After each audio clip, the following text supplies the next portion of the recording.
नमस्कार, आगाज एक्सप्रेस देख रहे हैं आप और मैं हूं आपके साथ सिद्धि सिंह। बिहार चुनाव 2025 की तैयारी में राजनीतिक दलों ने घोषणाओं का सिलसिला शुरू कर दिया है।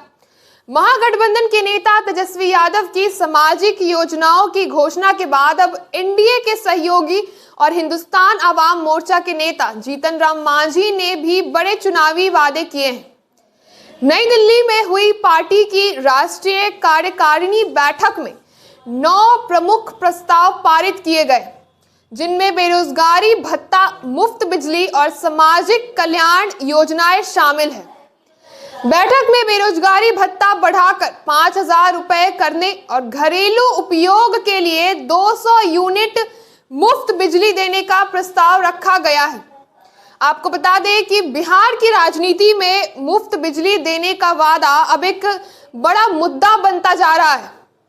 हाल ही में पूर्व उप मुख्यमंत्री तेजस्वी यादव ने घोषणा की थी कि अगर 2025 में उनकी सरकार बनती है तो वे राज्य के हर घर को 200 यूनिट मुफ्त बिजली देंगे।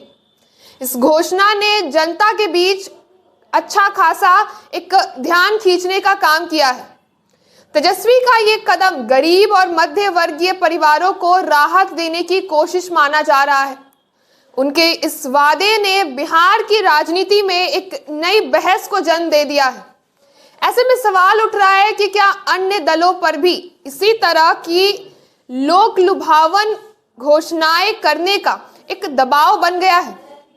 इसके साथ ही जीतन राम मांझी ने किसानों के लिए 5 एकड़ तक की खेती हेतु मुफ्त बिजली की घोषणा भी की गई है, जिससे ग्रामीण क्षेत्रों में पार्टी को समर्थन मिलने की भी उम्मीद बताई जा रही है। इसके अलावा सभी पेंशन को 2,000 रुपए तक बढ़ाने और मध्यम वर्ग के लिए सस्ती स्वास्थ्य बीमा योजना लाने के प्रस्ताव भी पेश किए गए हैं।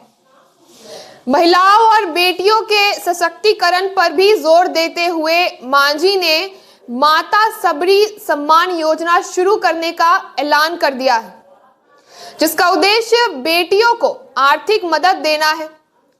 पार्टी ने यह भी सुझाव दिया कि दिल्ली की सड़कों के नाम स्वतंत्रता सेनानियों और खास करके महापुरुषों के नाम पर भी रखे जाने चाहिए। साथ ही नागपुर में बाबा साहेब अंबेडकर की विशाल प्रतिमा बनाने का भी प्रस्ताव भी पारित किया गया है, जिसे स्टैच्यू ऑफ यूनिटी की तर्ज पर बनाया जाएगा। बैठक में जीतन राम मांझी, राष्ट्रीय अध्यक्ष संतोष सुमन और अन्य नेता शामिल थे। मांझी ने पार्टी कार्यकर्ताओं से आगामी चुनाव के लिए एकजुट होकर काम करने की अपील की और कहा कि वे घोषणाएं बिहार के विकास और आम जनता के कल्याण को ध्यान में रखकर की गई है।